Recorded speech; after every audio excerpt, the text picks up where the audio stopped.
Pasar a la mesa. Sírvase tomar asiento, por favor.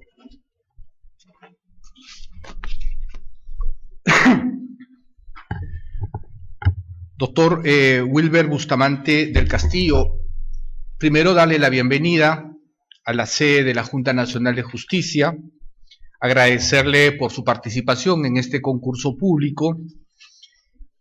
Vamos a comenzar nuestra entrevista personal haciéndole recordar que las preguntas van a girar en torno a 4 parámetros: solvencia, idoneidad, su trayectoria académica profesional, su proyección personal y el conocimiento que tenga sobre la realidad nacional e institucional.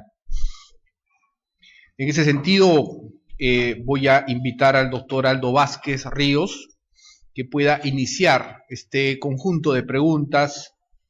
Esta entrevista es pública, así es que en esa introducción o bajo esa introducción voy a pedir al doctor Vázquez que pueda iniciar con las preguntas. Doctor Vázquez, tiene el uso de la palabra. Muchas gracias, presidente. Muy buenos días, doctor Bustamante. Reiteramos nuestra bienvenida. Quería iniciar pues formulando algunas preguntas en relación a su trayectoria académica y profesional. Usted hizo estudios de doctorado en la Universidad del País Vasco. ¿Esos estudios conducían al grado de doctor? Así es, doctor. ¿Concluyó esa formación? Previamente, permítame saludarlos, creo que es algo que debía hacer al inicio. Señores integrantes de la Junta Nacional de Justicia, muy honrado de estar en esta entrevista personal que ustedes vienen realizando. Mis saludos a ustedes. Sí, concluí los estudios, hice también el grado de suficiencia, lo que no hice es sostener el grado académico. ¿Fueron estudios presenciales? Fueron estudios presenciales en un convenio con la Universidad Nacional San Antonio Abad del Cusco, de modo que los profesores del País Vasco se desplazaron hacia el Cusco y durante un periodo de 2 años y realizamos estos estudios. ¿No acudió usted al campo de Lejona? No, no fui. No fui al País Vasco. Ya después fui por otras razones, pero no hice los estudios ahí. ¿Es usted juez superior de la Corte del Cusco desde abril de 2003? Explíquenos, por favor, qué funciones ha cumplido en esa Corte. Bien, he sido inicialmente juez en la Sala Civil, luego en la Sala Oral, pero si algo destacable hemos hecho en este caso es haber sido elegido presidente de la Corte Superior de Justicia el periodo 2017-2018. A partir de este ejercicio creo que es destacable señalar que hicimos algunos proyectos y acciones que nos merecieron premios a nivel nacional. Uno de ellos tiene que ver con el tema de violencia familiar. Uno de los problemas más acuciantes en el Cusco era el tema de violencia familiar, y había que realizar acciones concretas a efectos de evitar temas de feminicidio. Logramos integrar a parte de los sectores del sector justicia y crear una plataforma, de modo que si, por ejemplo, antes se dictaba una medida cautelar en hasta 45 días detectamos, a partir de eso se podía hacer en 3 horas. ¿En qué consistió básicamente la gestión de esta plataforma? En que integraba o se integró tanto a la Policía Nacional, al médico legista y al Ministerio Público y al juez. Entonces, una vez ingresado la denuncia correspondiente, inmediatamente esta iba al médico legista, quien se encargaba, digamos, de la pericia correspondiente, y el juez ya tenía conocimiento de esto. De modo que usualmente, si se podía hacer en 3 horas, usualmente se hizo en 1 o 2 días. Yo creo que fue uno de los grandes logros que hicimos ahí para ver este tema, afrontar este tema sensible, ¿no?, de la violencia familiar. Paralelamente a esto, ¿Se ha podido medir el impacto de esta digamos, nueva plataforma? ¿en qué sentido? El impacto, digamos, por ejemplo, en la reducción de situaciones relativas a la violencia contra esas mismas No estaba, personas afectadas. digamos que el diseño no estaba vinculado a eso, sino era básicamente para dictar las medidas cautelares, ¿no? Las medidas de protección de manera inmediata. Pero paralelamente eso, para ver cómo funcionaba, y eso conducía, establecimos otro programa para hacer llamadas en estos casos donde había sospechas, digamos, de violencia familiar grave, donde el juez podía llamar a las víctimas y ver qué es lo que venía ocurriendo.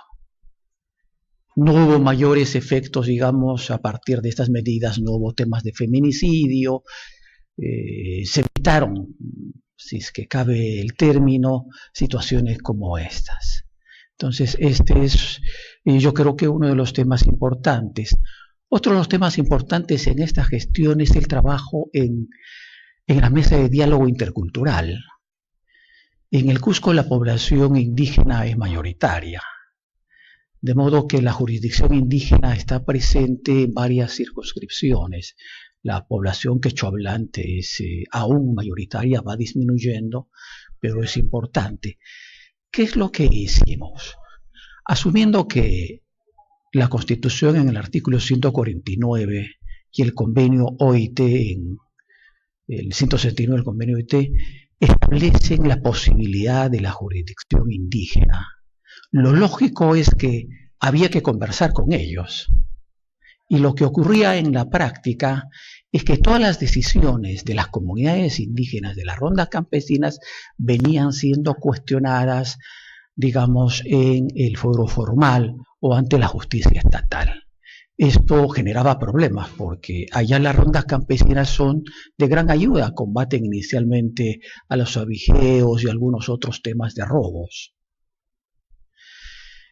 Generamos una mesa de diálogo intercultural con la presencia de todos los sectores del sector justicia. Estaba presente la Defensoría del Pueblo, estaba presente el Ministerio Público, la academia, las ONGs. Perdone que le interrumpa, Sí, ¿cuáles eran los mayores puntos de tensión entre esta jurisdicción propia de las comunidades y la justicia estatal? El desconocimiento de las decisiones de las comunidades indígenas, porque si había un juzgamiento en las comunidades indígenas, estos inmediatamente, o quienes eran sancionados inmediatamente, recurrían a la justicia formal a efectos de sustraerse de la justicia indígena. Pero además eran temas de coordinación, o sea, de colaboración.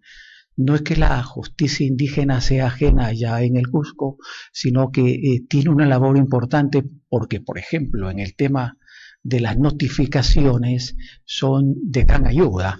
Los jueces de paz tienen como ejecutores a las comunidades campesinas. Pero en materia de sanción, por ejemplo, ¿no había algún tipo de tensión por el tipo de sanción? Si es que esta pues no era coincidente con aquella que está diseñada, digamos, en el modelo formal.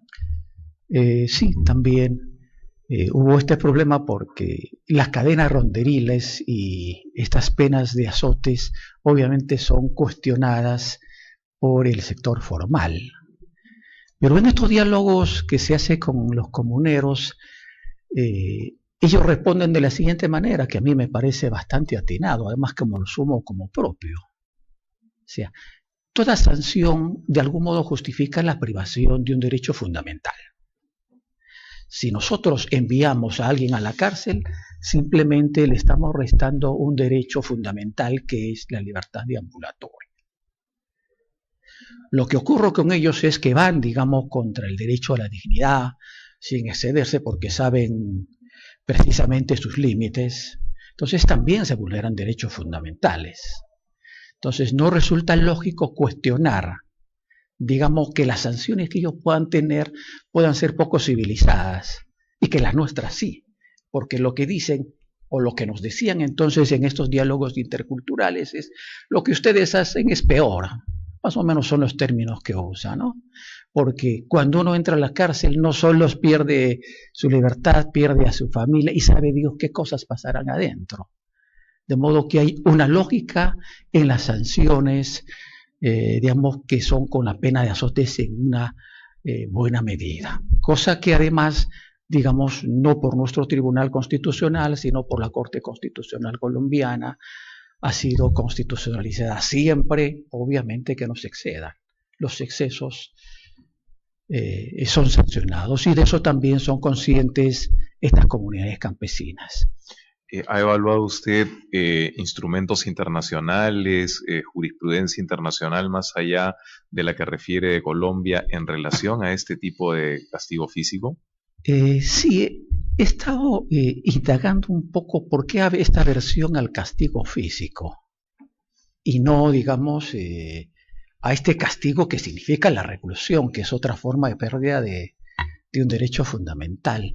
Y creo que tiene que ver con la versión europea al tema de la Santa Inquisición, cosa que escribe Foucault además, ¿no? Cómo es que sancionaban y hacían este tipo de torturas, tal como hicieron con Tupac Amaru. Entonces hay una suerte de aversión a este tipo de sanciones que, digamos, hace que se proscriba y que nos parezca a nosotros absolutamente incivilizado. Pero la lógica del mundo indígena es distinto.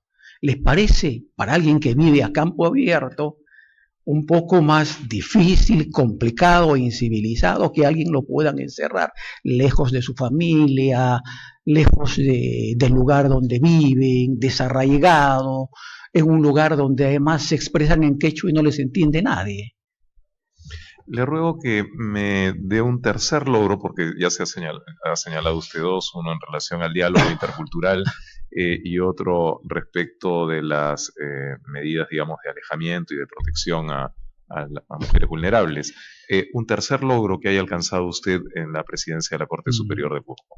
Otro de los logros tiene que ver con el establecimiento de un sistema de alarmas para la realización de las audiencias. Las partes recibían un día antes una alarma en el celular señalando que la audiencia que tenían iba a ser al día siguiente, inclusive ese mismo día. Se evitaba la no realización de las audiencias y eso, como sabemos, constituye un costo para el Poder Judicial. Entonces, eso también se implementó en la Corte Superior de Justicia del Cusco. Desde el punto de vista de la realización, digamos, de la ejecución del gasto, yo he revisado los años 17 y 18 en los que usted ha sido presidente de la Corte, ha habido un buen nivel de ejecución del gasto en la Corte a su cargo. Así es. ¿Hubo alguna obra física relevante? Sí, construimos el local o el Palacio de Justicia de Calca y dejamos planos para Espinar y Quispicanche. En 2017 usted postuló también para integrar la Corte Suprema de Justicia. Así es. ¿Qué lo motiva a usted, más allá de la legítima aspiración, digamos, de la culminación de una carrera judicial? ¿Qué lo motiva desde una perspectiva más esencial a arribar finalmente a la Corte Suprema de Justicia? Creo que son espacios donde uno puede contribuir mejor. Si, por ejemplo, apunto yo al tema de interculturalidad, un espacio donde se puede actuar de mejor manera es la Corte Suprema. De hecho, soy miembro también de la Comisión de Justicia Intercultural del Poder Judicial. Creo que este es un espacio donde se pueden hacer más cosas, ¿no? ¿Y cuál es la agenda pendiente, a su juicio, en materia intercultural? Yo creo que todavía es el entendimiento del otro, ¿no? Yo creo que es el tema de coordinación, la falta de conocimiento de estos sectores que son discriminados secularmente, del que, por ejemplo, si forman parte del sistema de justicia, forman parte tangencialmente. A ellos básicamente no se les invita. En estos acuerdos del Seriajus, entre otros, ellos no llegan a formar parte totalmente cuando atienden un gran sector de la población en temas de justicia.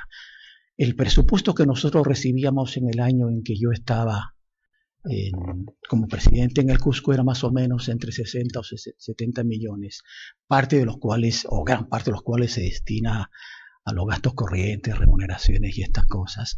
A ellos no se les destinaba nada, y lo que hacían las municipalidades era otorgarle linternas, unos chalequitos y algunas otras cosas. O sea, esa es la visión que de algún modo se tiene de país, ¿no? Un país fracturado con tremendas diferencias y sabiendo que ellos cumplen un rol importante, por lo menos en el departamento del Cusco, y que saben cómo afrontar también. Y es lógico también señalar que tiene sus propios problemas, ¿no? No es la idea del buen salvaje que señalaban los franceses de la Ilustración. No, hay problemas, hay problemas, y ellos también son conscientes de que hay problemas. ¿Y qué instrumentos específicos, puntuales, utilizaría usted para promover este acceso a la justicia, particularmente en el ámbito de estas comunidades? Nosotros, como Poder Judicial, tenemos un protocolo de coordinación de justicia intercultural, algo que también se está trabajando en el Ministerio Público. ¿Ese protocolo es suficiente? No es suficiente. Hemos llevado a cabo también un pleno intercultural en la ciudad del Cusco, para ponernos de acuerdo sobre algunos temas. Una de las cosas que recomienda la Corte Interamericana es, o que tiene mucha fuerza en el tema de la Corte Interamericana, es el tema del territorio comunal. Y eso obviamente es fuente de conflicto en las comunidades campesinas, es uno de los mayores fuentes de conflicto.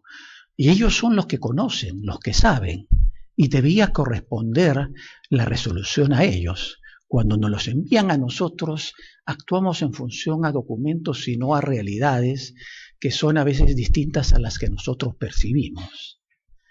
Entonces, este es un problema porque también hay corrupción, también hay mayorías, también hay minorías, y ellos también están conscientes de este tipo de problemas. También hay temas de discriminación quizás mayores de lo que existe en las comunidades occidentales contra las mujeres y contra los homosexuales. ¿Cómo afrontarlos? Es seguramente la pregunta obvia, ¿no? Es un problema de diálogo y conversación porque ellos son conscientes. O sea, no es que eluden el problema, pero es la misma pregunta que nos haríamos en el caso ¿cómo afrontamos? Pueden ser recursos, políticas públicas, temas educativos, entre otros. Correcto. Un tema que, por supuesto, inquieta mucho a esta Junta Nacional de Justicia es el de la independencia de los magistrados. En el entendido, pues, que se trata de una precondición absolutamente esencial para la vigencia del Estado de Derecho, de independencia de los magistrados. ¿Cuáles considera usted que son las principales amenazas a esta independencia judicial, tanto a nivel del Poder Judicial como a nivel de los magistrados singularmente considerados? Creo que es, digamos, el poder mediático, el poder de los poderes de facto, ¿no? Digamos, de ciertos sectores poderosos de la población,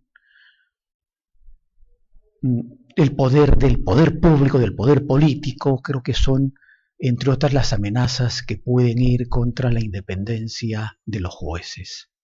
¿Y cómo es posible eventualmente neutralizar ese tipo de amenazas a fin de garantizar la plena independencia de los magistrados? Yo creo que tiene que ver en principio con la selección, ¿no? O sea, debemos seleccionar a jueces que estén en esa capacidad de responder a las presiones políticas y a las presiones de toda índole. Y eso parte por un análisis de la propia trayectoria del magistrado.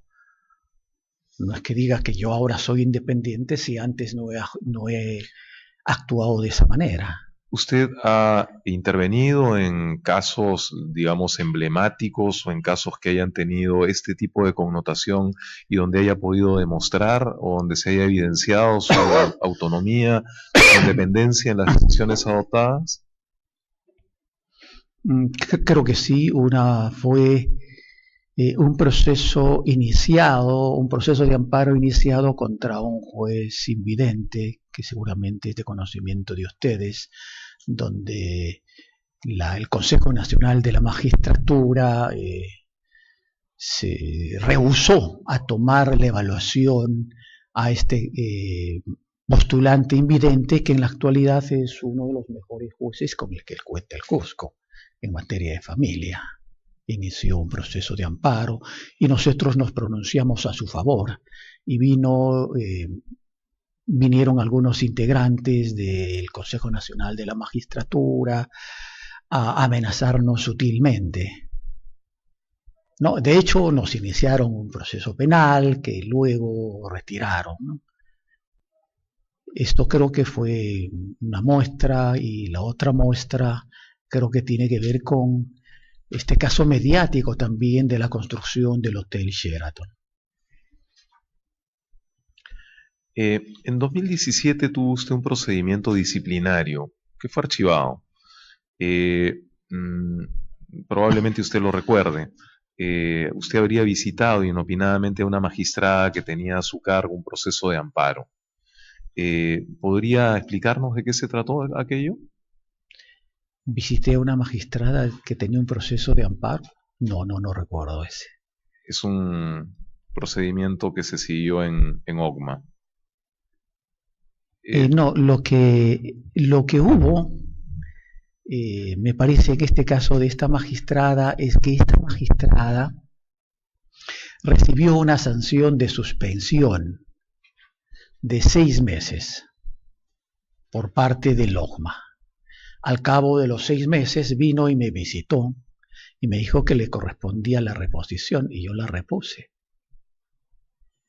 Entonces vino el OCMA y dijo de que por qué la repuse si todavía había la posibilidad de ampliar otros 6 meses. No tenía ninguna otra disposición.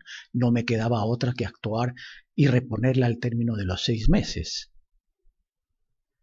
Ese caso fue obviamente tramitado por la OCMA y fue archivado. Me imagino que se refiere a ese caso. Entre 2018 y 2019 observo un incremento en sus colocaciones bancarias, en sus ahorros. También observo un movimiento migratorio: Argentina, España, Chile, México, Cuba, Bolivia, Brasil, Colombia y Comoras. En los últimos años estos viajes. ¿Eh? Sí. ¿Ese incremento en los ahorros tiene alguna explicación? Porque no es su capacidad de ahorro habitual, digamos. Sí. Mi esposa es heredera de un inmueble que está siendo parte de un centro comercial. Ha celebrado un contrato de superficie, a partir de lo cual percibe, digamos, un alquiler sustancial. $4.500 mensuales, ¿no? Obviamente el alquiler del inmueble es mucho mayor. Es un contrato de superficie debidamente registrado sobre un inmueble que tenía mi suegro, que es de la época en que nació mi esposa. Así es un contrato celebrado con Intercorp. De acuerdo. Una última pregunta en relación a la rendición de cuentas. Los funcionarios públicos, cualquiera sea nuestro ámbito de actuación, estamos pues exigidos de rendir cuentas a la ciudadanía. ¿Cómo considera usted que deben rendir cuentas a la ciudadanía los jueces de la República? Yo creo que 2 maneras. Las maneras de legislación de los jueces son a través de la calidad de sus resoluciones, en principio, y también de la producción. Me parece que son, y obviamente también debía estar la transparencia en sus actuaciones. ¿A través de qué mecanismos? Primero, la producción. Todo esto se publicita, ¿verdad? El tema de la calidad, que también se publicita, y el tema de la transparencia en la actuación. Yo creo que las personas, los jueces son de algún modo personas visibles, ¿no? No sé si también a través del secreto bancario pueda rendirse cuentas, porque es algo que siempre se pone en cuestión, ¿no? El secreto bancario no necesariamente es malo, ¿no? Podría en un momento ser bueno en la medida en que la delincuencia está presente, pero podría estar más abierto, ¿no? Más abierto a las instituciones que quieren auditar. Si la realidad nuestra es de que el secreto bancario se abre por orden judicial esencialmente, podría abrirse para mayores órganos para que tengan ellos conocimiento del movimiento económico que tiene, digamos, el magistrado. Bien, muchas gracias, doctor Bustamante, por sus respuestas. Gracias, presidente. Gracias a ustedes. Gracias, doctor Vázquez. Doctora Tumialán, ¿tiene alguna pregunta? Gracias, señor presidente. Nuevamente saludándolo, doctor Bustamante. Una pregunta que me inquieta es, ¿usted puede compartir un caso o casos en los cuales ha plasmado el enfoque de interculturalidad en su decisión jurisdiccional? Sí, doctora. Sí, tuve un caso laboral donde un campesino totalmente quechohablante fue denunciado porque también murió otro campesino en el trabajo de Texas. Entonces el campesino fue notificado y no se presentó, y cuando se presentó solo. No sabía de qué se trataba. Creo que uno siente un dilema kafkiano a este nivel. Y decidimos entonces anular todo y que se le notifique en el idioma original y que se le consigne además un abogado quechohablante, ¿no? Para que pueda tener conocimiento, porque hace entonces no sabía ni qué es el sistema jurídico, ni sabía comunicarse ni expresarse bien en el idioma castellano. Ya. ¿Y en la Corte Superior de Justicia de Cusco cuentan con un intérprete en idiomas? Sí, doctora, con muchos intérpretes. De hecho, la mayoría también de los jueces o de los servidores que se envían a provincias tratamos de que sean quechohablantes. Yo, de algún modo, también soy quechohablante, entiendo perfectamente el quechua, pero no lo hablo muy bien. Muchas gracias. Gracias, señor presidente. Gracias, doctora Tumialán. Doctora Zavala, doctora Tello, ¿les gustaría hacer algunas preguntas al candidato Bustamante? Buenos días, señor Bustamante. Dígame, en Cusco, ¿cuál es la carga procesal? ¿Existe carga procesal no atendida? ¿Cómo afrontan ese problema? Más o menos cuando yo estaba de presidente era de algo así como 100.000 casos anuales. Y siempre había un remanente, cosa que sucede en el sistema judicial. Si se pronostica digamos, tenemos 1,5 millones, se suele atender 1,300,000. Eso también ocurre en el Cusco. Pero creo que hay medidas para ir resolviendo estos casos. Por ejemplo, una experiencia que existe en España y que existe también en Chile es la emisión de sentencias que tengan un efecto expansivo. Y eso pasa, por ejemplo, en el sector público. Gran parte de la atención de los problemas que reciben los contenciosos administrativos son problemas esencialmente similares. Son pagos a profesores por preparación de clases. Perdón, señor. Siguiendo su exposición, ¿cómo lo implementaría? ¿O por qué no lo implementa? ¿Cómo haríamos efectivo esta medida en el sistema de justicia?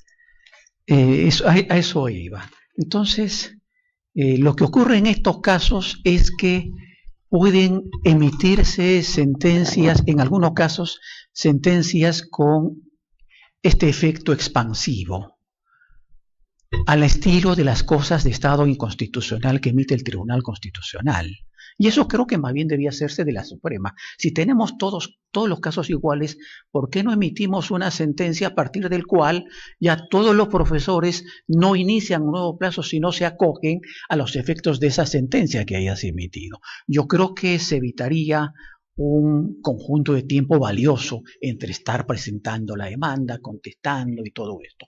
Todos entrarían al tema de ejecución. Estas experiencias se dan en España y se dan en Chile, y obviamente la experiencia cercana en nuestro caso es la declaración de estado de cosas inconstitucional. Sí, pero estas son competencias del Tribunal Constitucional, ¿no? El estado de cosas constitucionales. Pero nosotros, usted nos lo está trasladando al Poder Judicial. ¿La Corte Suprema, considera usted, tiene competencia para dictar resoluciones de ese tipo? O sea, quisiera conocer su idea completa, por favor. Bien, en realidad la Corte Suprema no tiene esa atribución. Pero, por ejemplo, en la Corte Suprema Argentina, recordarán ustedes... Pero, señor, yo le agradecería, por cuestión de tiempo, ¿cómo no?, que nos centremos aquí. Yo le pido que me disculpe. En todo caso, yo creo que legislativamente habría que pedir competencias para ese tipo de cosas. Bien. Otro tema que le agradezco, disculpe, pero todos tenemos un tiempo de intervención. Sí, no se preocupe. Usted, cuando habla de la justicia intercultural, usted se refiere a ellos. Ay. Y nos ha hablado incluso de la doctrina francesa del buen salvaje. ¿Ellos no son igual que nosotros? En términos históricos hay una mirada del otro. O sea, bueno, lo hablo en términos sociológicos. Obviamente yo estoy identificado con ellos, ¿no es cierto? Pero como sistema no lo vemos así. Son todavía un sector invisible que tiene barreras de acceso a la comunidad, que hablan quechua, que de a poco se vienen integrando, No sé si bien o mal, pero es una decisión que les corresponde. Son sectores olvidados, totalmente olvidados en el tema educativo, en el tema de salud. La diferencia entre ellos y nosotros, ¿dónde la marca usted? Yo creo que en la falta, en la pobreza extrema, en los niveles de desigualdad, en la inequidad, en estos temas, ¿no? En el tema de no acceder fácilmente a los servicios del Estado, incluyendo el acceso a la justicia. ¿Usted se siente identificado con ellos, se siente parte de ellos? De hecho, yo viví en una población en un lugar con este tipo de población. Gracias, señor. Gracias, doctora Tello. Doctora Zavala. Sí, muchas gracias, señor presidente. Bienvenido, doctor Bustamante. Muchas gracias, doctora. Solamente María. 2 preguntas. La primera, he escuchado con atención esas plataformas que usted pudo implementar en su gestión como presidente de la Corte del Cusco. ¿Esas plataformas continúan? Continuaron hasta, yo creo que deben estar continuando. Ya no le hice un seguimiento porque a partir del año pasado fui nombrado provisionalmente juez supremo. Pero sí continuaban. La doctora Elvia todavía felicitó esa plataforma, entiendo. Bien. Pero tenía algunas debilidades, tenemos que comentar, porque estas plataformas pueden ser materia de hackers, ¿no? Pero había que hacer algo. ¿No coordinó con la gerencia para el apoyo, para perfeccionarla? Porque y se puede replicar en las demás cortes. Sí, esa fue la idea. Nosotros obviamente vendimos esa idea, fuimos premiados por esa idea. Bueno, ya es un tema de las cortes de pedir. Nosotros hemos desarrollado algunos programas informáticos que lo compartíamos con las cortes.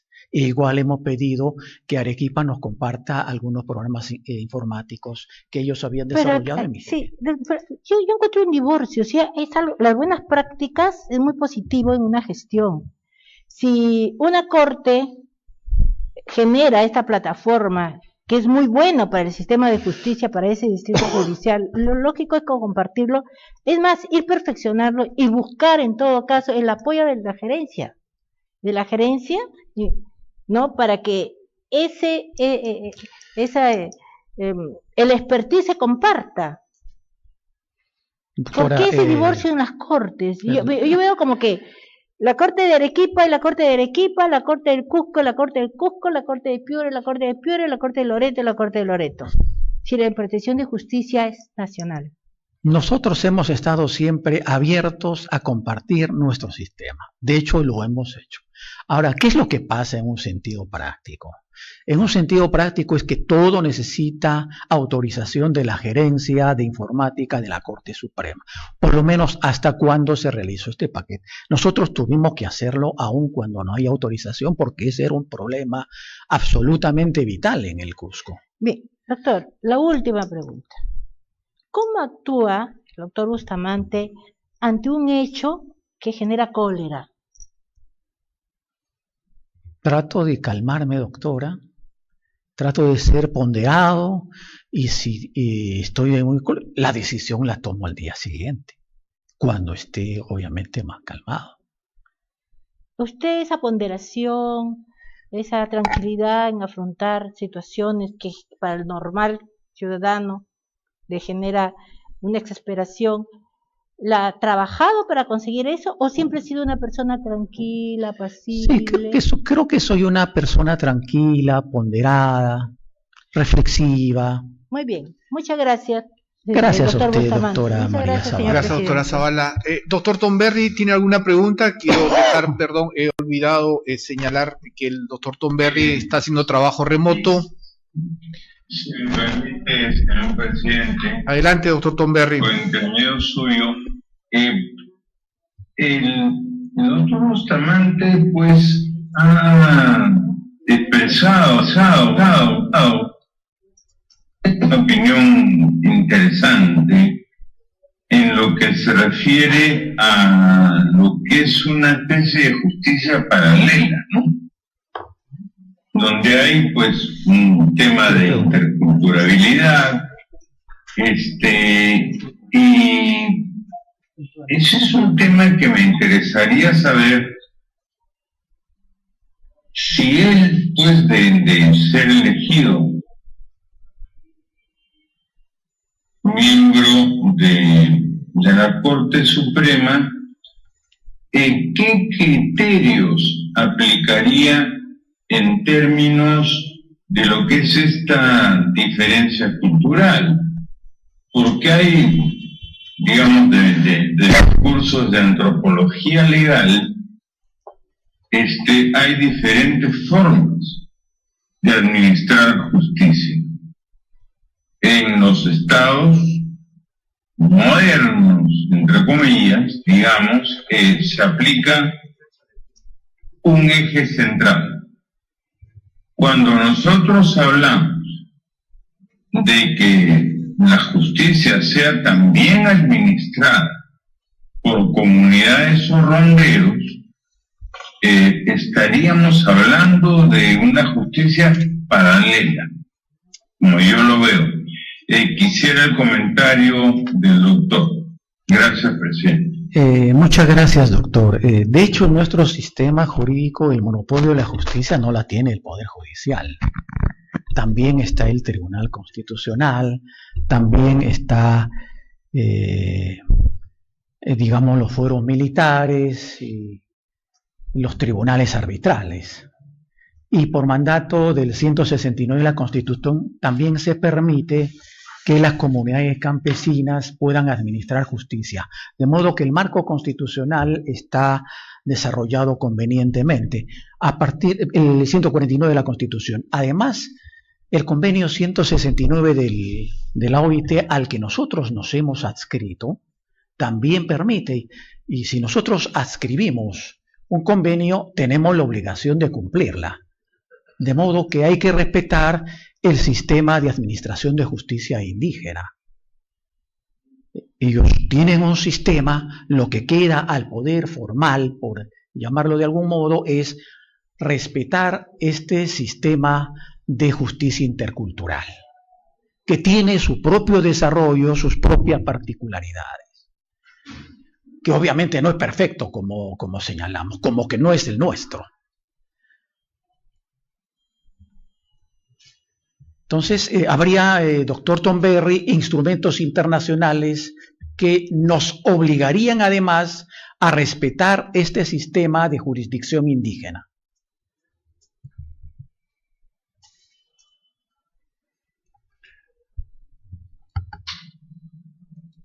¿Le llegó bien la Hasta donde llega mi conocimiento, doctor Bustamante, entraríamos en un tema complicado, ¿no? Si hemos llevado buenos cursos de antropología relativa legal, hay ciertas costumbres que un sector postula que deben ser respetadas, pero que digamos dentro de nuestra cultura occidental no son aceptables, pero que en otras culturas sí son pues admisibles. No sé hasta dónde podría llegar esa flexibilidad, digamos, en lo que se refiere a aplicar una justicia paralela a la justicia establecida por el Estado peruano. El límite para ambos sistemas de justicia son los derechos fundamentales. Ese es el límite, doctor. Y creo que un sistema de administración de justicia indígena no puede estar alejado del respeto a los derechos fundamentales. Claro, obviamente no entendido en el sentido occidental. O sea, no en sentido nuestro de que haya una doble instancia, de que haya un abogado. Bueno, las cosas se tienen que adecuar a la realidad concreta en estos casos, pero en líneas generales tiene que haber un respeto. De hecho, hay experiencias internacionales que funcionan bien. La experiencia colombiana es una de ellas, la mexicana, la brasileña, que son experiencias donde las comunidades campesinas, al juzgar, pueden enviar a la cárcel y el Estado está en la obligación de recibir estos reclusos. Hay niveles de coordinación, en todo caso, desarrollados por la Corte Constitucional colombiana.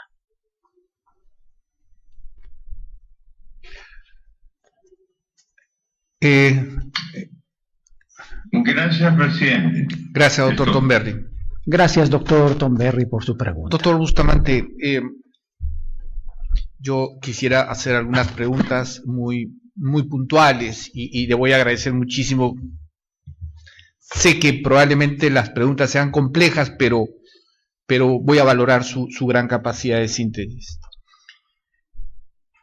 Yo quisiera saber de usted dos reflexiones centrales: el rol de la justicia en 200 años en la República. ¿Cuál fue el papel del Poder Judicial en 200 años de la República? Yo creo que enfocado solo a ciertos sectores, ha olvidado a otros, la falta de independencia del Poder Judicial que se traduce en la época de Leguía. Creo que hay la versión esta del doctor Ramos señalando cómo después de un golpe tuvieron que además adecuarse al poder de facto. Creo que ha sido una falta de independencia digamos, respecto principalmente del poder político. Muy bien, a partir de esa respuesta, ¿y cuál debe ser el rol de la Corte Suprema a partir de hoy para adelante? Yo creo que es el fortalecimiento de su independencia y el cumplimiento de los roles. Lo que más se critica en la Corte Suprema en estos casos es la demora de los procesos y la falta de predictibilidad. Son dos de los ejes en los que debíamos nosotros ahondar. Usted ha revisado los dos informes de competitividad del Consejo Nacional de Competitividad sobre los roles de la Corte Suprema, el Poder Judicial en el mercado, en el país, en el sistema económico. No exhaustivamente, pero sí tengo conocimiento. Y que tiene que ver con el tema de la duración de los procesos, ¿no? De la duración esencial de los procesos, pero la Corte Suprema está trabajando en este tema. Los programas laborales así son sujetos a este tipo de presupuestos. ¿Cuánto produces y cuánto tiempo demoras? De modo que en el tema laboral hay ajustes continuos. Y un elemento valioso para todo esto es el elemento informático, que permite reducir los tiempos en la duración de los procesos, por lo menos en los traslados de una sede a otra. Hay una pregunta de la doctora Tello en la que puedo identificar que usted reconoce un principio. Usted no se reconoce como un juez aséptico. Usted no es un juez, digamos, producto de esa elucubración burocrática europea. Usted parece ser que más bien sostiene un principio de la parcialidad positiva del juez. ¿Usted defiende ese principio? No entiendo esto de la parcialidad positiva.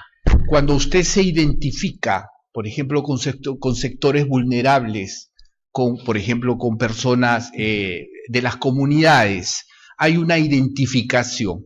Esa parcialidad que la doctrina la reconoce como positiva, ¿usted la sostiene, la defiende? ¿Usted reconoce que es una parcialidad positiva? En el sentido de una discriminación positiva, al sentido de Rawls. Exactamente. Sí, yo creo que sí. Yo creo que sí. Yo creo que además los principios procesales establecen la idea de socialización, que no es otra cosa que poner en igualdad de condiciones a ambas partes. Correcto. Una última pregunta, doctor Bustamante. Si usted fuera juez supremo, 2 medidas que usted propondría en la Corte Suprema para fortalecer la independencia externa de los jueces. ¿Qué propondría? No ratificación.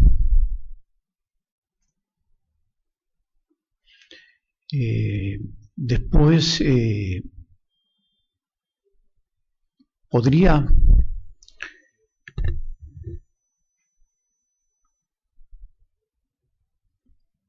para fortalecer la independencia, yo también creo que es el tema remunerativo, fortalece la independencia, pero no creo que no estamos mal en el tema educativo, de modo que, digamos, habría que incidir en eso. O sea, el tema remunerativo y el tema de la no ratificación, porque la ratificación es un tema que de todas maneras incide en la independencia, no está sujeto y cada vez que tiene que pasar un proceso de ratificación deja de hacer muchas de las cosas que tiene que hacer, y los jueces lo saben eso. Muy bien, acá el doctor de Laza me pide una pregunta. Gracias, doctor Bustamante. Gracias a usted, doctor. Gracias, presidente. Una pregunta. ¿Qué entiende usted por el proceso de evaluación parcial? La Junta acaba de aprobar la evaluación parcial, la resolución 515. ¿Qué entiende usted por evaluación parcial? ¿Está también...? Sí, es un proceso al que debemos someternos los jueces, digamos, antes de los 7 años, respecto a la evaluación de las resoluciones, entre otros. ¿Resoluciones sobre... ¿Lo ha leído? No lo he leído completamente. Ok, muchas gracias. Muy bien, no habiendo más preguntas, doctor Bustamante, esta entrevista personal ha concluido y pues el Pleno agradece su respuesta, su participación en general y bueno, puede usted retirarse cuando usted lo disponga y nuevamente muchísimas gracias por sus respuestas. Muchas gracias a usted, doctor Ávila, muchas gracias, señores miembros integrantes de la Junta Nacional de Justicia. Con vuestro permiso. Adelante.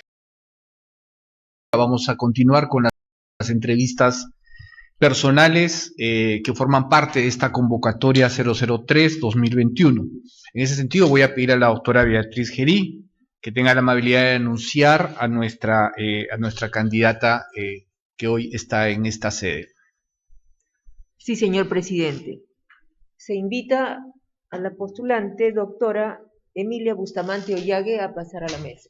Sírvase a tomar asiento, por favor, doctora. Muchas gracias. Doctora Emilia Bustamante, en primer lugar quiero darle la bienvenida a esta sede de la Junta Nacional de Justicia, un organismo constitucional que tiene sus funciones constitucionales. Vamos a iniciar estas entrevistas, solo me voy a permitir, estoy seguro que usted debe saberlo, estos parámetros para la evaluación de una entrevista personal. Queremos hacer preguntas sobre su solvencia, idoneidad, trayectoria académica, profesional, su proyección personal, así como, digamos, el conocimiento que tenga usted de la realidad nacional e institucional del Poder Judicial. En ese sentido, vamos a iniciar estas preguntas con toda libertad, con toda tranquilidad y sobre todo con toda cordialidad por parte de la doctora Inés Tello. Doctora Tello, por favor, tiene el uso de la palabra. Gracias, señor presidente, pero pediría por favor que abran la puerta porque la entrevista es pública.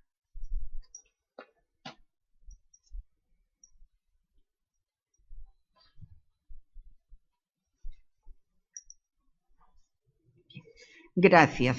Bien. Buenos días, doctora. ¿Cómo está usted? Buenos días, señora consejera. Sí. Doctora Bustamante, nosotros hemos revisado su hoja de vida y sabemos que es usted una magistrada que viene haciendo carrera en el Poder Judicial.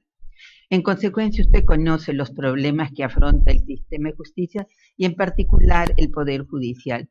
Y uno de ellos es de la demora en la expedición de las sentencias o resoluciones finales. Este problema, que está vinculado a la carga procesal, ha sido objeto de numerosos estudios, trabajos, y el CERIAJUS ya lo planteó, lo retomó la Comisión para la Reforma del Sistema de Justicia y actualmente la Política Pública para la Reforma del Sistema de Justicia, en su objetivo prioritario número 3, Reforma del Sistema de Justicia de Procesos Judiciales No Penales, también lo aborda. ¿Cuál sería o cómo ve usted este problema? ¿Es viable su solución? ¿Cuál sería la alternativa? ¿Qué plantean? Porque mire, hemos escuchado discursos, le he hecho referencia a todos estos documentos de trabajo que se aborda el problema, la carga se incrementa, estamos en el año 2022, mantenemos un problema de hace muchísimos años, no es de ahora. Y ayer hemos escuchado a una candidata a magistrada suprema decirnos que está firmando resoluciones que se dictaron hace 2 años. ¿Qué hacer, doctora? ¿Qué propondría en su experiencia? Pero si es real, si es problema solo del sistema de justicia, ¿cómo afrontarlo? Muchas gracias por la pregunta, señora consejera. Un saludo a los señores miembros del Consejo de la Junta Nacional de Justicia. Bueno, este tema de la carga procesal a mí me produce siempre una reflexión, ¿no? Y es el sentido de por qué estamos aquí nosotros los abogados como integrantes del sistema de justicia, como jueces o como fiscales. A mí me parece, y siempre lo digo cuando trabajo con el equipo humano con el que estoy cercano, que quienes desarrollamos un servicio público debemos venir a trabajar y a dar todo de sí. Yo siempre hago el símil con un bombero o con un médico de un centro de salud público. Uno viene sabiendo que hay heridos, uno viene sabiendo que hay gente que hay que sanar, uno viene sabiendo que hay fuego que hay que apagar, ¿no? Y si uno ingresa al sistema de justicia sabe que hay carga procesal que atender, ¿no? En mi particular experiencia, señora Tello, he tenido la experiencia previa de trabajar como asistente de juez supremo casi 5 años, entre el 97 y el 2000, y un periodo el año 2001. Realmente esto de la carga procesal ya lo conocía yo cuando ingresé al sistema judicial, ¿no? Y la experiencia de estos más de 20 años cerca de 20 años como jueza, más los 5 años como secretaria de confianza en la Corte Suprema, me dio todo un bagaje de saber organizarme. Yo creo que el tema de la carga procesal no puede ser una excusa para tener carga atrasada, porque siempre tenemos que manejar nuestra carga procesal. En particular, nosotros en el área no penal, civil, estamos siendo testigos de todo un proyecto nacional instaurado desde la Corte Suprema, el Consejo Ejecutivo, para promover el expediente electrónico como la oralidad civil. Nos hemos capacitado en diversos cursos, en particular uno del CEJA, sobre reforma al sistema de justicia del 2018, y hemos entendido y hemos comprendido que el sistema de justicia tiene que buscar un nivel óptimo, donde logre la eficiencia y la eficacia. Y para ello ya hay experiencias, doctora Tello, de diversas prácticas que se vienen llevando a cabo por diferentes órganos judiciales a nivel nacional, por el cual se concentran actos procesales. Inclusive, en mi trabajo del de postulación a este concurso, y se menciona a uno de ellos, ¿no? Que fue un juez de familia de Arequipa que fue premiado por el CEJA por haber detectado que subía un expediente de alimentos a su juzgado, y entre la primera resolución y la última demoraba 5 o 8 meses. Y él dijo, esto no puede ser, porque solamente debo ver el quantum, ¿por qué tengo que demorar